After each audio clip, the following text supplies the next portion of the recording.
संकल्प वादों को सुनता रहता हूँ और अंदर अंदर हंसता रहता हूँ कि वो जनता को कितना मूर्ख समझते हैं। कोई कहता है 500 रुपए का सिलेंडर देंगे, कोई कहता है हम 2100 रुपए देंगे, कोई कहता है हम 3000 रुपए देंगे, कि इन्होंने चुप चुपके से 11 रुपए दे भी दिए हैं। आप ये समझिए, ये आपको पैसा क्यों देना चाहते हैं, ये आपको 500 रुपए का सिलेंडर देने की बात क्यों कर रहे हैं? क्योंकि बाबा साहब अम्बेडकर के थक प्रयास से आपकी उंगली में वो शक्ति है जिसे हम वोट की शक्ति कहते हैं। इस वोट की शक्ति से आप जिसे चाहो कुर्सी में बिठा दो और जिसे चाहे जमीन पर फटक दो। अगर आप कोशिश करोगे तो कल का आपका बेटा विक्की पारछा यहाँ का विधायक होके त्रिलोकपुरी की जनता की सेवा करने का काम करेगा और यहाँ की समस्याओं को विधानसभा में उठाने का काम करेगा।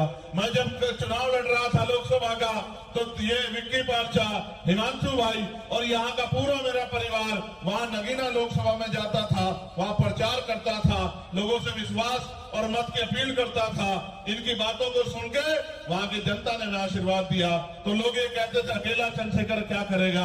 आप ये जानते हैं, जितने लोग टीवी देखते हैं, संसद टीवी देखते हैं, सोशल मीडिया देखते हैं, वो सब जानते हैं कि पार्लियामेंट में अगर सबसे ज्यादा कोई बोलता है तो वो आपका चंद्रशेखर आजाद है, जो आपकी समस्याओं पे बोलता है, जो गरीबों के लिए बोलता है, सफाई कर्मचारियों के लिए बोलता है, पुलिस के कर्मचारियों के लिए बोलता है, आशा आंगनबाड़ी बहनों के लिए बोलता है, अर्धसैनिक बलों के लिए बोलता है, जो नौजवानों के लिए बोलता है, जो किसानों के लिए बोलता है, जो पहलवानों के लिए बोलता है। सबको आवाज को पार्लियामेंट में उठा के उनके अधिकारों की लड़ाई को मजबूत करने का काम करता है। मेरे मन में बात आ रही थी हिमांशु जी, मेरे मन में बात आ रही थी, डीटीसी के भाई मेरे पास आए, मार्शल भाई मेरे पास आए कि आप हमारी मदद करा दो।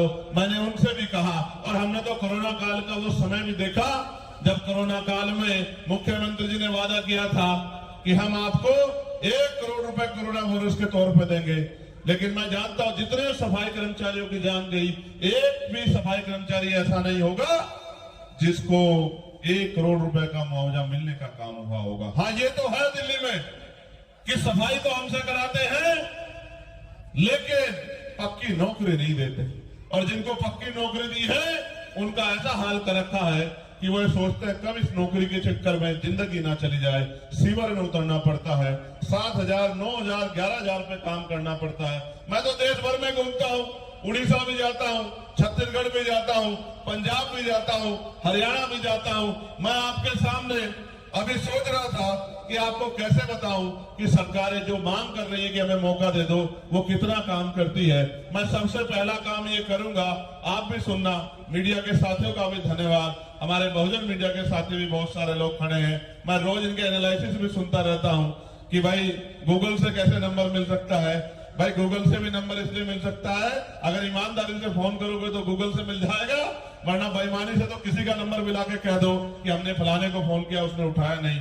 इसलिए गूगल से ढूंढना पड़ता है कि कहीं आपकी बात झूठी ना हो। तो मैं पंजाब में अपने एक साथी को फोन करता हूं, और आप भी सुन लेना सब लोग, कि पंजाब में केजरीवाल जी की सरकार है, क्या जो वादा किया था 2100 रुपए देने का मिल रहा है नहीं मिल रहा है। मैं आप ही के सामने फोन करूंगा और आपके सामने माइक लगाऊंगा, आप सुन लेना। जब उधर से फोन उठ जाएगा तो मैं पूछूंगा उनसे कि भाई आपके यहाँ केजरीवाल जी 2100 रुपए दे रहे नहीं दे रहे। गिन्नी बाजी, जय भीम, जय गुरुदेव, क्या हाल है? प्रजाई जी है आसपास?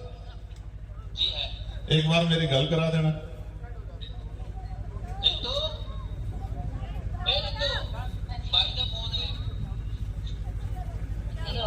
प्रजाई जी, जय भीम। हाँ, आपके यहाँ की सरकार ने वादा किया था कि वो महिलाओं को 2100 रुपए देंगे, क्या मिल रहे हैं आपको पंजाब में? जी नहीं भैया, कभी नहीं मिला। कभी नहीं मिला? और केजरीवाल जी तो कह रहे हैं मिल रहे हैं। नहीं। सिलेंडर कितने पैसे का आता है आपके इधर? हमारे यहाँ 835 रुपए का आता है। 835 रुपए का आता है? जी भैया। और ठीक है, मैं बस यही क्लियर कर रहा था। दिल्ली वाले इंतजार कर रहे हैं इनको 2100 रुपए मिलेंगे और 500 रुपए का सिलेंडर मिलेगा, लेकिन मुझे लग रहा है कि दिल्ली वालों के साथ धोखा रहा। मैं आपको बाद में बात करना पड़ जाए जी, मैं आपके लिए अरदास करना कि आपको भी मुक्ति मिल जाए गलत सरकारों से। तो मैंने अभी पंजाब में फोन किया और आपको मैंने बताया कि वो 2100 रुपए का सच क्या है। जो आम आदमी पार्टी के लोग कह रहे हैं। अब मैं आपके सामने हरियाणा में फोन करूंगा, क्योंकि देश में हमारा नेटवर्क है, तो ये हमारे पुराने साथियों को भी पता लग जाए और हमारे यूपी से आए पत्रकार भाइयों को भी पता लग जाए, क्या हरियाणा में भाजपा के लोग जो वादा किया था वो वादा पूरा कर रहे हैं नहीं कर रहे हैं। जय भीम कमल बराड़ा जी, मेरी आवाज आ रही है? मैं ठीक हूँ, आप ठीक हो? हेलो, क्या आपके परिवार में आपकी जो पत्नी है, हमारी बहन, वो यहाँ है आपके पास? ये बिल्कुल है। एक बार मेरी गल करा देना। अच्छा लो भाई लो। जय भीम भाई जी। जय भीम, ठीक हो बहन जी? हाँ जी भाई। आपके यहाँ भाजपा की सरकार है, उन्होंने वादा किया था कि हम 500 रुपए का सिलेंडर देंगे। कितने का मिल रहा है सिलेंडर? 921 का है भैया। 921 का। 500 वाला नहीं मिल रहा आपको? No sir. और ये जो कहा उन्होंने भाजपा ने कि वहां 2000 रुपए प्रत्येक बहनों को देंगे, दे रहे हैं नहीं दे रहे हैं आपको महीने में? नहीं भैया, ये भी नहीं आए हैं, किसी के भी खाते में नहीं आए हैं ये। आए नहीं? नहीं भैया। अच्छा चलो ठीक है, इस सरकार से आपको मुक्ति मिले, मैं ऐसी प्रार्थना करूंगा सतगुरु जी से। लेकिन आसान नहीं, 5 साल अब इंतजार करना पड़ेगा। मैं आपको एक बात, ये दोनों फोन मैंने क्यों किए मैं आपको बता रहा हूं। एक तरफ भाजपा की बात है और दूसरी तरफ आम आदमी पार्टी। कांग्रेस का मैं जिक्र क्या करूं, वो तो यहाँ मरी हुई कांग्रेस पे मैं क्या कहूं, उनके तो हाल वैसे ही खराब है। एक एक एमएलए नहीं जीत पाया 2-2 योजनाओं में, तो इन पे मैं चर्चा नहीं करना चाहता। ये बात मैं आपको इसलिए बता रहा हूं, ये बात मैंने फोन इसलिए किया कि आप इनके। एक मिनट शांत हो जाओ भाई, रुक जाओ एक मिनट, अब मीडिया से बात करने। अब बोलो भाई। अमृतसर में जो घटना घटी है उसको आप कैसे देख रहे हैं, कौन है इसके पीछे? देखो, मैं अगर आप मुझसे सच सुनना चाहते हो तो ये मुझे ऐसा लगता है कि एक षड्यंत्र है जो चुनाव के समय इसलिए किया गया है जिससे किसी पार्टी को नुकसान हो और किसी पार्टी को फायदा हो। मैं स्पष्ट रूप से कहूँ, भारत में जो लोकतांत्रिक दल हैं वो बातें बाबा साहब की करते हैं, लेकिन उनके रास्ते पे चलते नहीं हैं।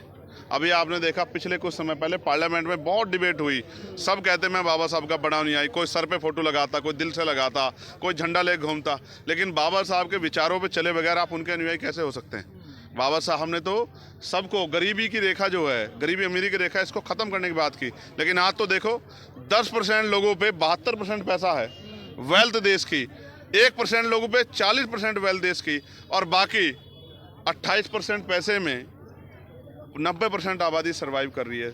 यानी कि हम जब समझाते हैं साधारण भाषा में, सोचिए 100 रोटी हैं, 72 रोटी 10% लोगों पे है और 28% रोटी में 90% लोग हैं, तो टुकड़े टुकड़े के लिए झगड़ रहे हैं, तमाम तरह की मुसीबतें झेलने, कोई पूछने वाला नहीं है। अब चुनाव आ गया, हमारी बस्ती में बहुत लोग आएंगे, हमारे पैर छुएंगे, बड़ी बड़ी बातें करेंगे, और चुनाव के बाद इन बस्तियों की तरफ देखेंगे भी नहीं, इनमें गंदगियाँ उठेंगी, यहाँ के लोग मरेंगे, बीमारियों के कारण अच्छी शिक्षा नहीं मिलेगी, रोजगार नहीं मिलेगा, कोई नहीं पूछने आएगा। इसलिए दिल्ली में चुनाव है तो बड़ी चहल पहल है। दिल्ली में एसपी कहाँ खड़ी है इस समय आपके? एएसपी आपके सामने खड़ी है, एएसपी मेहनत कर रही है, एएसपी मेहनत कर रही है, एएसपी ने शुरुआत की है और एएसपी अच्छा परिणाम देगी। कितनी सीटों पे आप लोग चुनाव लड़ रहे हैं? हम 15 सीटों पे चुनाव लड़ रहे हैं।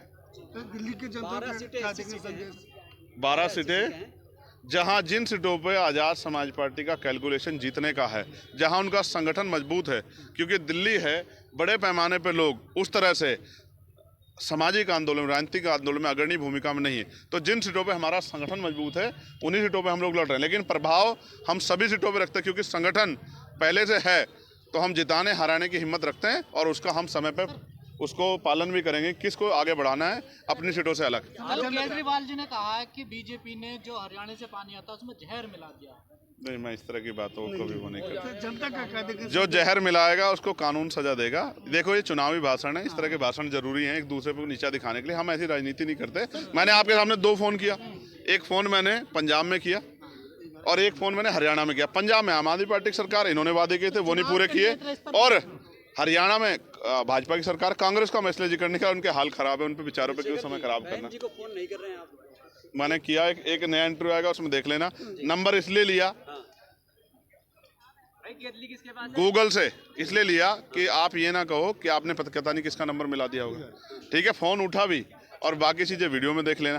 फ़ोन उठा, मैंने उनसे रिक्वेस्ट की, अभी तक जवाब नहीं आया, तो आप बाकी चीज़ें आप उसमें देख लेना। लेकिन मैं आपसे भी कहूँगा, मेरी टांग की रक्षा अगर मेरा साथ दोगे तो ये जो आज जो हालात है देश में कि बहुजन समाज और उनके अधिकार खत्म होने की तरफ हैं, देश हिंदू राष्ट्र और तमाम तरह की जो है ऐसी चीज़ों की तरफ बढ़ रहा है जहां अंधविश्वास पाखंडवाद ज़्यादा बढ़ावा दिया जा रहा है और बुनियादी मुद्दों पे सवाल नहीं हो रहा है, तो शायद आपको और आपके आने वाली नस्लें भी आपका सम्मान करेंगे। वरना जब सब लूट जाएगा तो लोग आपसे भी सोचो, आप चंद्रशेखर आज़ाद को माइनस कर दो, सर आपके सामने क्या आपके पास लोकसभा में कोई आवाज़ है जो ईमानदार से बाबा साहब अम्बेडकर के मिशन को आगे बढ़ाने के लिए बोलती हो या गरीबों के लिए बोलती हो?